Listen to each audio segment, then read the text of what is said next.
The most painful prison in the world has no lock. It is built by people who love you, and the door is always open. But the guilt of walking through it keeps most people inside for life. Stay with me, because what I am about to say, most people feel but scared says out loud.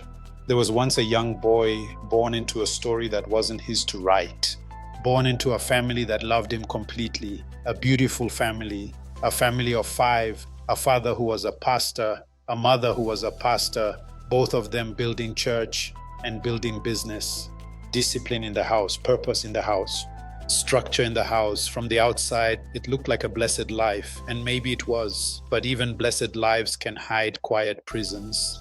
This boy was the last born, and before he was old enough to understand himself, his role was already written. His future was already spoken over him. His path was already decided. He was going to take over the church, not because he chose it, because it was chosen for him. And that is where the pain begins. When family love starts feeling like a cage, it is usually not because they hate you, it is because they love you through a role they already wrote for you.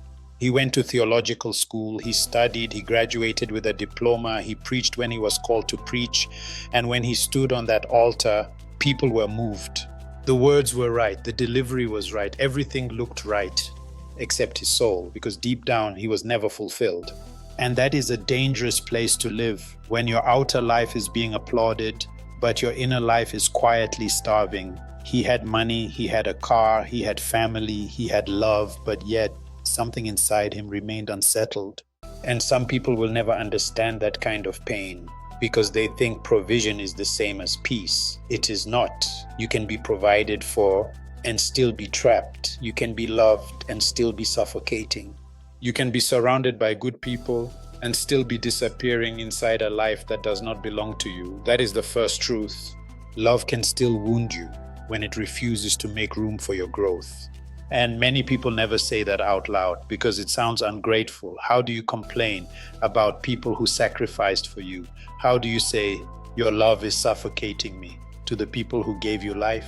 How do you tell your parents, thank you for everything, but this life you chose for me is killing me slowly? Most people never say it. So they do what this boy did. They perform the life chosen for them. They smile, they show up, they make the family proud. They carry the script, they wear the title, they become the image. And one day at a time, they disappear into a version of themselves they don't recognize. That is the second truth. The people who love you most are sometimes the same people who make it hardest for you to become yourself. Not because they are evil, not because they wake up planning to hurt you, but because they already decided who you were supposed to be before you were old enough to disagree. That is not always cruelty. Sometimes that is love without listening, and love without listening is just control dressed in good intentions. One Sunday morning, the boy told his parents he would not be attending their church. He said he had to speak at a youth church. They left the house believing the story. But what nobody in that family of 5 knew was that the boy had already gotten his visa. He had already made his decision. He was leaving the country. He left a note and he walked through the door. That was the day he chose himself. And that choice cost him more than many people understand, because the punishment was not chains, it was silence, the unanswered calls, the picked calls that ended the moment they heard his voice, the emotional withdrawal, the message sent without words. If you will not be who we planned, you will have to feel the weight of that choice. And that pain stayed with him for years. 8 years of learning to keep to himself, 8 years of carrying guilt and distance at the same time, 8 years of finding out that freedom is not always loud. Sometimes freedom is lonely first.